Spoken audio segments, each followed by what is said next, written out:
Hello learners, आप सभी का स्वागत है मेरे यूट्यूब चैनल अनोखा अंदाज में। तो हम लोग अब 7th क्लास की एनसीईआरटी को स्टार्ट करने वाले हैं। तो चैप्टर है क्या, हम लोगों का फर्स्ट चैप्टर है ये। कौन सा? तो इन्वायरमेंट चैप्टर है।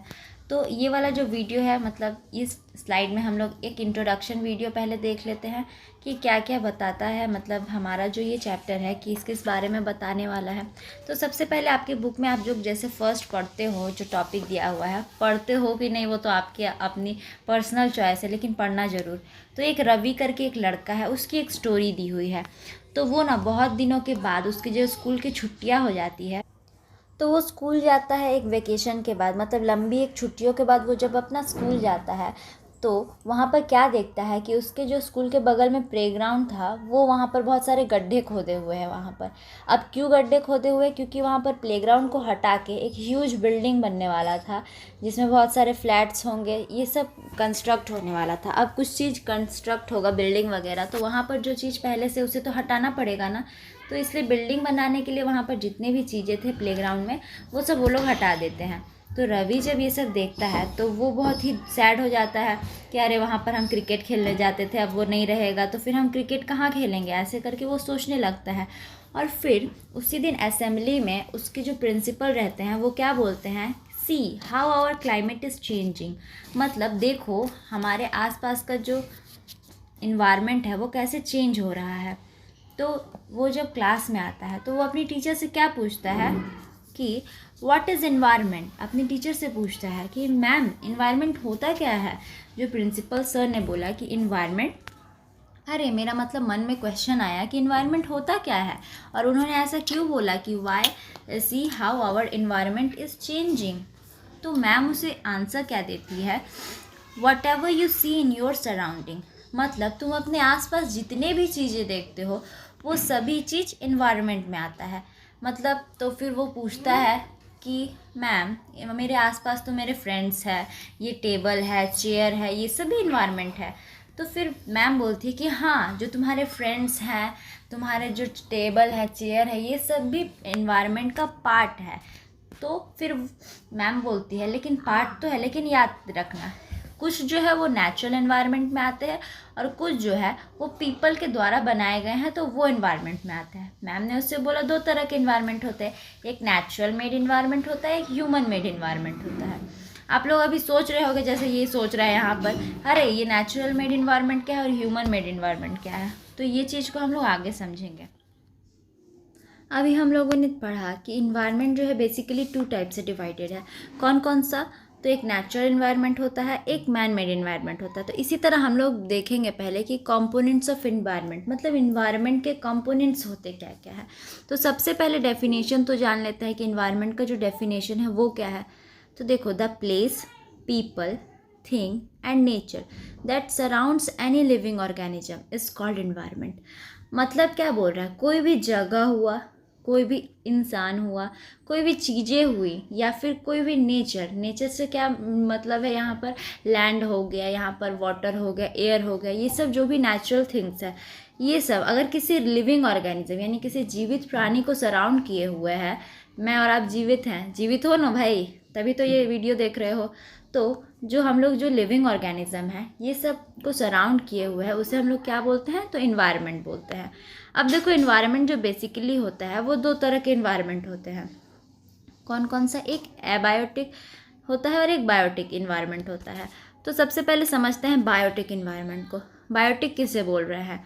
The word of living organism, example plants and animal. देखो बायोटिक, यहाँ पर वर्ड आ रहा है बायो। देखो बायो, बायोलॉजी पढ़ते हो आप लोग। बायोलॉजी में हम लोग क्या पढ़ते हैं, जो चीज़ जीवित है, प्लांट्स के बारे में पढ़ते हैं, एनिमल्स के बारे में पढ़ते हैं, तो ये सब लिविंग ऑर्गेनिज्म है ना। तो लिविंग ऑर्गेनिज्म याद रखना, बायो मतलब बायोलॉजी, उससे रिलेट करके आप लोग याद रख सकते हो कि जितने भी लिविंग ऑर्गेनिज्म है उनका जो दुनिया रहता है, जैसे प्लांट्स हो गया, एनिमल हो गया, तो ये सभी जो होते हैं इन्हें हम लोग बायोटिक बोलते हैं।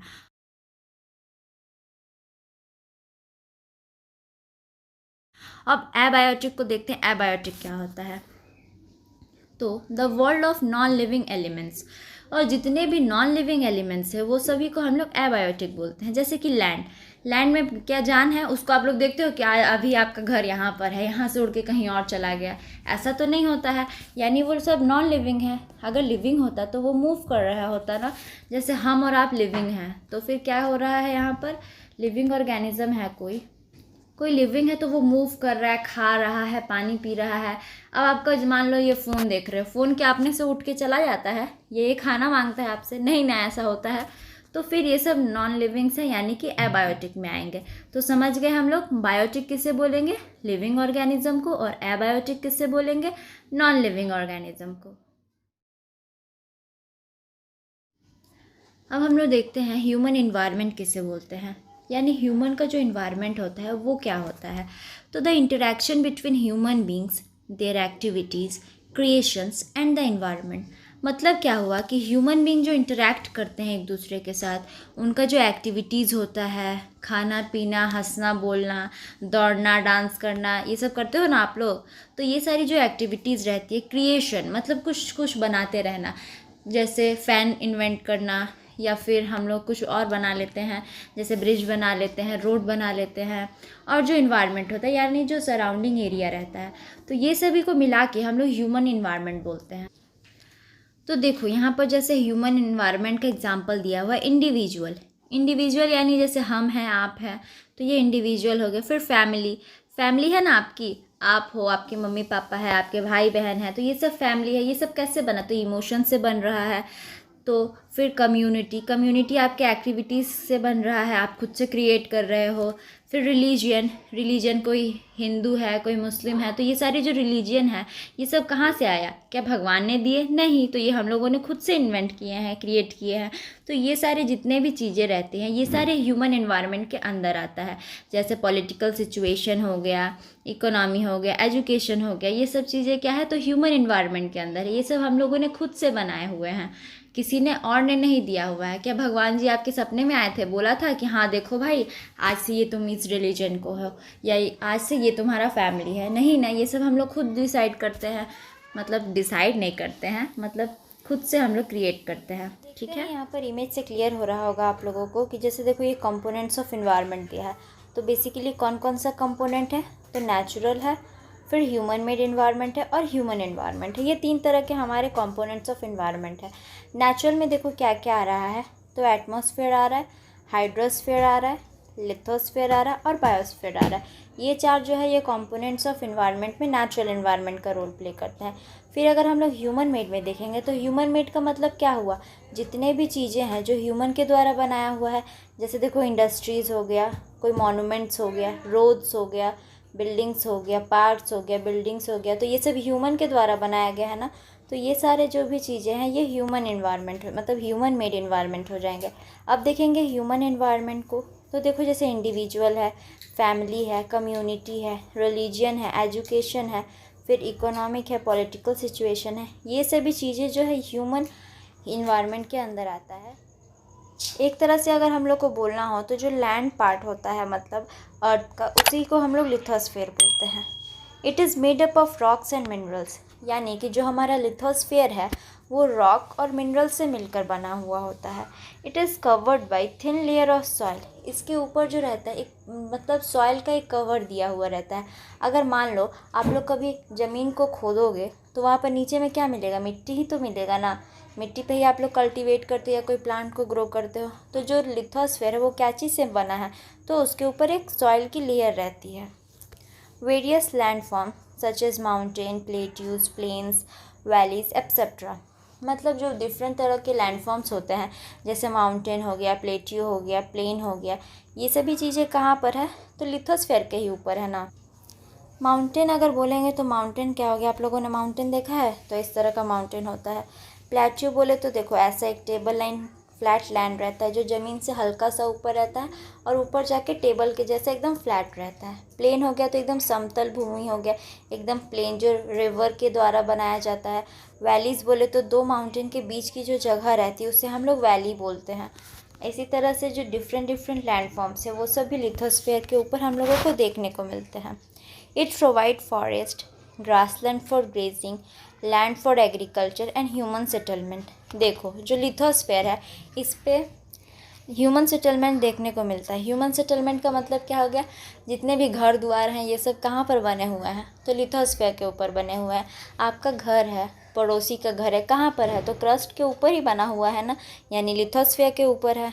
फॉरेस्ट, तो जो जंगल वगैरह रहते हैं या ग्रासलैंड्स रहते हैं ये सब भी लिथोस्फीयर पे देखने को मिलते हैं। और लैंड फॉर एग्रीकल्चर, मतलब जो एग्रीकल्चरल लैंड है वो भी लिथोस्फीयर के ऊपर हम लोग देखते हैं। सोर्स ऑफ मिनरल वेल्थ, मतलब यहाँ पर मिनरल पाया जाता है। आप लोग कभी एक चीज़ सोचे हो, जो कोयला आप लोग निकाल रहे हो कहाँ से कोयला आ रहा है, तो ज़मीन के अंदर से ही आ रहा है, माइंस वगैरह से आ रहा है।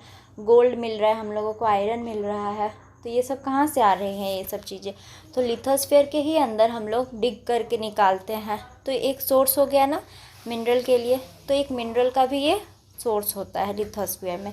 समझ गए हम लोग इसे। अब हम लोग मूव करते हैं अपने नेक्स्ट टॉपिक की तरफ।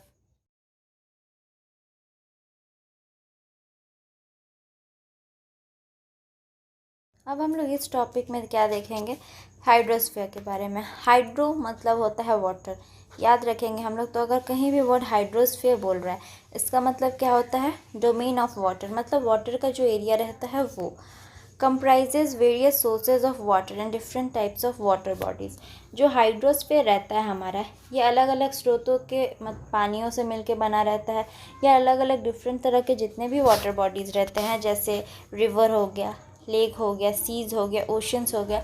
कभी सोचो पानी जो हम लोगों को मिल रहा है हाइड्रोस्फीयर में ही मिल रहा है, तो वो पानी कहाँ से आ रहा है, तो जाहिर सी बात है रिवर से आ रहा है, सीज से आ रहा है, लेक से आ रहा है, और ये सब में कहाँ से आ रहा है, तो बारिश का पानी आ रहा है। तो ये जो हाइड्रोस्फीयर है इसका सोर्स क्या हो गया, तो रिवर, लेक, सीज, ये सब से इसको पानी मिलता है। It is essential for all living organism, ये पॉइंट देखो बहुत इंपॉर्टेंट है। It is essential for all living organism. अगर आपसे क्वेश्चन पूछता है why hydrosphere is essential for all living organism, देखो ऐसे ज़रूरी तो हमारे तीनों डोमेन्स हैं, लेकिन हाइड्रोस्फीयर का रोल कुछ ज़्यादा ही इम्पॉर्टेंट हो जाता है। आप लोग बताओ, अपने जो डेली यूज़ रहता है उसमें आप लोग का वाटर का यूज़ बहुत ज़्यादा होता है ना। आप लोग को खाना बनाना है तो पानी चाहिए, पानी पीने के लिए चाहिए, नहाने के लिए पानी चाहिए, तो इससे वाटर का यूज़ बहुत ज़्यादा हो रहा है। तो फिर आप लोगों को जब वाटर का इतना सारा यूज़ है तो ये किसी भी ह्यूमन बींग्स के लिए तो बहुत इम्पॉर्टेंट हो जाता है, इसलिए ये बहुत एसेंशियल हो जाता है। अब हम लोग देखते हैं एटमॉस्फेयर के बारे में कि एटमॉस्फेयर है क्या। तो सिंपली अगर आप लोग समझोगे तो जो एयर होता है उसी को हम लोग एटमॉस्फेयर बोलते हैं। तो thin layer of air that surrounds the earth, देखो हम लोगों का जो अर्थ है इसके आसपास ना एक थिन एटमॉस्फेयर है, मतलब एयर का एक कवर बनाया हुआ है। एक तरह से मान सकते हैं कि एक ब्लैंकेट सा बिछा हुआ है हमारे अर्थ के अराउंड, जो एकदम एयर से सराउंडेड है, तो उसी को हम लोग एटमॉस्फेयर बोलते हैं। तो the gravitational force of the earth holds the atmosphere around it, जो अर्थ का ग्रेविटेशनल फोर्स होता है यानी जो गुरुत्वाकर्षण बल होता है, उसी ने हमारे जो एटमॉस्फेयर है उसको मतलब एकदम बांध के रखा है, कहीं जाने नहीं देता है। It protect us from harmful rays and scorching heat of the sun. देखो एटमॉस्फेयर का यूज़ क्या होता है, तो जो अर्थ मतलब सन से जो भी हार्मफुल रेज आ रहा है, कौन सा रेज, तो अल्ट्रा वायोलेंट रेज यानी यूवी रेज जो सन से आ रहा है वो हमारे लिए बहुत हानिकारक है, और एकदम जो उसकी किरणें आती है तो एकदम जला देने वाली होती है। तो उससे कौन प्रोटेक्ट कर रहा है, तो हमारा जो एटमॉस्फेयर है वो हमें ये सबसे प्रोटेक्ट कर रहा है। तो atmosphere consist of gases, dust and water vapour. जो एटमॉस्फेयर है वो क्या क्या चीज़ कंसिस्ट करता है, तो यहाँ पर बहुत सारे डिफरेंट तरह के गैसेज होते हैं, जैसे कार्बन डाइऑक्साइड प्रेजेंट है, ऑक्सीजन प्रेजेंट है, नाइट्रोजन प्रेजेंट है, तो ये डिफरेंट प्रकार के गैसेज हैं। फिर डस्ट पार्टिकल्स है या डस्ट है, जो भी धूल कण देख रहे हैं हम लोग वो सब है। वाटर वेपर है यानी जो पानी जो भाप बन के ऊपर चला जाता है, वो सब कहाँ जा रहा है, तो एटमॉस्फेयर पे ही है। तो ये सारी चीज़ें जो है ये एटमॉस्फेयर कंसिस्ट करता है। फिर उसके बाद change in atmosphere is equal to change in the weather and climate. Atmosphere पे हमारा जो भी चेंज होगा, मान लो अगर कार्बन डाइऑक्साइड की वजह से हीट बढ़ गया तो उसके कारण क्या होगा, एसिड रेन होने लगेगा, जितना भी, और हम लोगों का गर्मी बढ़ जाएगा। तो ये सब जितने भी फिनोमिना हो रहे हैं ये सब एटमॉस्फेयर पे चेंज होने के कारण हो रहे हैं। तो ये चीज़ हम लोग याद रखेंगे। अगर एटमॉस्फेयर पे कोई भी तरह का चेंज आता है तो वेदर और क्लाइमेट पे उसका इम्पैक्ट ज़रूर पड़ेगा। इसलिए हम लोगों को क्या करना है, एटमॉस्फेयर को प्रोटेक्ट करके रखना है।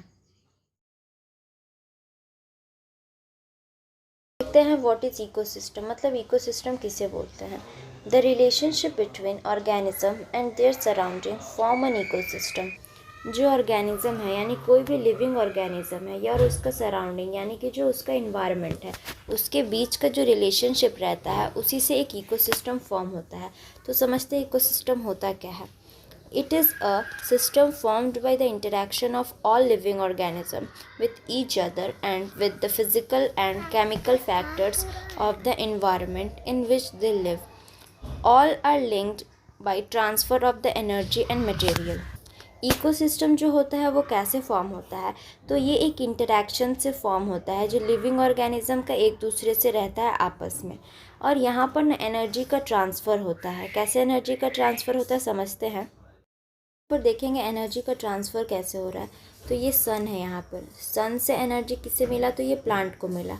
फिर इस प्लांट को किसने खाया, तो इस हर्बीवोरस एनिमल ने यानी डियर ने ईट किया। फिर इस हर्बीवोर एनिमल को ये कार्निवोर ईट कर लेगा जो कि लायन है। तो ऐसे एनर्जी का ट्रांसफ़र हो रहा है एक सिस्टम से दूसरे सिस्टम में। जैसे सन का एनर्जी कहाँ गया, तो प्लांट में गया। फिर प्लांट से एनर्जी कहाँ गया, इस डियर में गया। फिर डियर से एनर्जी कहाँ गया, तो ये लायन में गया। तो इसके बाद क्या होगा, तो जो डिकम्पोजर्स रहेंगे वो लायन को ईट कर लेंगे। तो ऐसे करके ये एक साइकिल चलता रहता है एनर्जी ट्रांसफ़र होने का।